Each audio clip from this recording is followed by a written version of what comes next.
we remember the Duel of the Fates. It is a moment seared into the memory of the galaxy, but its true potency is less a matter of acrobatics and plasma and more a matter of meaning. On Naboo, the Sith apprentice Darth Maul struck down Jedi Master Qui-Gon Jinn, a blow that served as a declaration for the horrifying return of an ancient enemy. The story we know is one of triumph born from tragedy, where the Padawan Obi-Wan Kenobi rises to avenge his master and defeats the Sith Lord. But that outcome was not an inevitability. To understand the architecture of the Skywalker saga, we must first acknowledge the timeline that could have been had he failed. In a timeline not so far from our own, the geometry of the duel shifts. Maul is not surprised. He is brutally efficient. As Obi-Wan leaps from the pit, calling his master's saber to his hand, the red blade meets him not with a struggle, but with a final declarative strike. Obi-Wan Kenobi falls, silenced. The loss is simultaneously literal and symbolic. The man is gone, but more importantly, the future he would have authored is erased.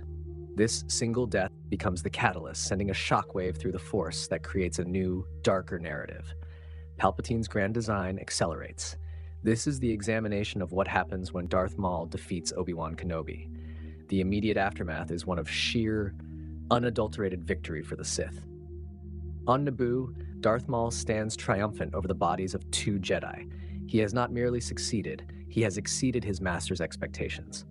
For the Jedi Order, this is a catastrophe of meaning. The news of two powerful Jedi felled by a single unknown warrior arrives on Coruscant, not as a warning, but as a pronouncement of Sith dominance, shattering the Order's confidence. Their enemy is not just real, he is lethally effective. For Darth Sidious, this is a welcome, if unplanned, acceleration of his grand design. His apprentice, Maul, has proven to be the perfect instrument he was forged to be. The existence of the Sith is now revealed under circumstances of Jedi weakness, sowing precisely the kind of panic Palpatine requires. Though the Battle of Naboo is still won, when a young Anakin Skywalker destroys the droid control ship, the strategic victory belongs entirely to the Sith. Maul, his task complete, retreats into the shadows, a Phantom Menace who has drawn first and second blood. But what of the boy? On the celebration floor of Theed, Anakin Skywalker is hailed as a hero. His joy turns to ash when he learns the full extent of the tragedy. Qui-Gon is gone, as is Obi-Wan, the man who was meant to be his guide. Anakin is brought before a Jedi council, trembling with a mix of grief, anger, and unparalleled potential. But without Qui-Gon's dying wish, and without Obi-Wan's passionate insistence to honor it, the council's original verdict holds. Master Yoda, his brow furrowed with concern, sees a boy too old, too full of fear and attachment. Anakin Skywalker will not be trained. The chosen one is cast aside, his destiny seemingly erased before it could be written. Without Obi-Wan, the foundational domino of the Skywalker saga is never pushed. The Jedi's refusal to train Anakin sets in motion a chain of events that darkens the galaxy in ways previously unimaginable.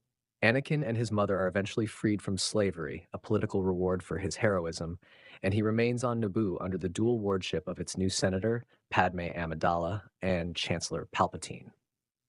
Publicly, Anakin becomes a celebrated pilot, and his relationship with Padme blossoms openly, free from the clandestine pressures of Jedi attachment rules. In the shadows, however, a different kind of apprenticeship begins. Palpatine, seeing the raw, untamed power in the boy the Jedi rejected, takes him under his wing. He becomes the father figure Anakin never had, nurturing his talents while subtly poisoning his mind against the order that forsook him. He validates Anakin's anger, framing it as a source of strength. Without Obi-Wan's brotherly guidance to serve as a moral tether, there is no counter to the Chancellor's seductive whispers. Anakin's fall to the dark side becomes a slow, quiet slide into resentment and ambition, happening years earlier.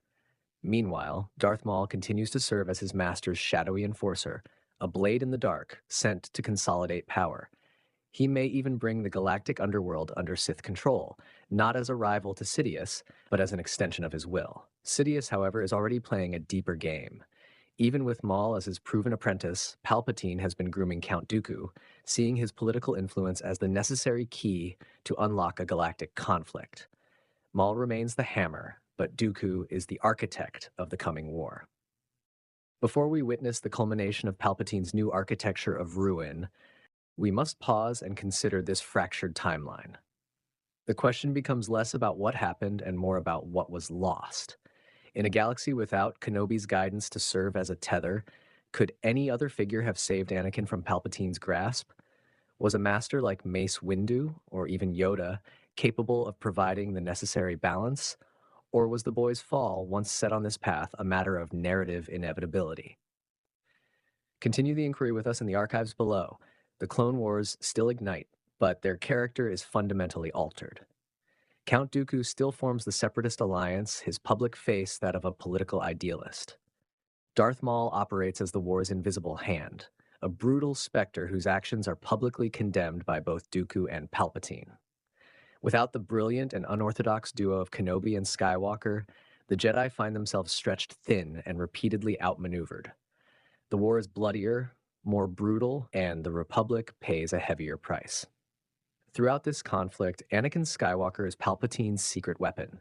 He is not a Jedi general, but a special operative, a supposed Republic hero whose powers are a closely guarded secret. Palpatine deploys him for critical missions, all while feeding his ego and his resentment of the Jedi who underestimated him. The final act of the war is not a duel aboard the Invisible Hand, but something far more treacherous. The time comes for Sidious to dispose of his pawns. He orchestrates a confrontation, perhaps leaking Dooku's location to Maul. In the ensuing duel, Maul, the pure warrior, likely defeats the aging Dooku. But Maul's victory is short-lived. At that moment, Palpatine arrives with his true apprentice, Anakin Skywalker. Palpatine reveals his full Sith identity and offers Anakin his final test: kill Maul. Avenge the deaths of Qui-Gon and Obi-Wan, the men who should have been his family. For Anakin, it is not a choice. It is the crystallization of his destiny. He unleashes years of cultivated rage, overwhelming a shocked Maul. In that moment, he is christened Darth Vader, not in a chamber of fire and pain, but in a crucible of cold, calculated vengeance. With Dooku and Maul eliminated, and with his new, far more powerful apprentice by his side, Palpatine's endgame proceeds with terrifying speed. Order 66 is executed. Darth Vader, unburdened by the Jedi code he never learned, and unbeholden to the brotherhood he was never a part of, leads the 501st Legion into the Jedi Temple with a chillingly clear conscience. The purge is absolute. The Galactic Empire rises, but it is an empire built on a stronger, darker foundation. This Darth Vader is not a man trapped in a machine, haunted by his past. He is a warrior in his prime, his body whole, his connection to the dark side pure and untainted by the conflict that defined his canonical counterpart. He is everything Palpatine had ever hoped for. Padme, horrified by what Anakin has become, is likely cast aside or eliminated as a political liability. The Skywalker twins, if they are even born, are raised in the shadow of the Sith, their potential twisted to serve the Emperor. There is no hope of redemption. There is no Luke Skywalker to see the good in his father, because that good was extinguished on Naboo, alongside Obi-Wan Kenobi. The Chosen One prophecy has been subverted entirely. Anakin brings balance not by destroying the Sith, but by ensuring their absolute victory. The death of Obi-Wan Kenobi did not just alter the timeline, it broke it, leaving behind a galaxy where the darkness is total and the light has been extinguished forever. So is this a more tragic timeline, or is it simply a more efficient one for the dark side? What greater horrors would a fully realized Darth Vader at the height of his power unleash upon the galaxy? The possibilities are a terrifying record of what might have been. Thank you for joining us on this journey through the Star Wars What Holocron. If you found this examination of an alternate timeline compelling, bind yourself to this channel and continue the inquiry with us. We value your insights, so leave a comment with the what if scenario you wish for us to analyze next. Until then, may the Force be with you.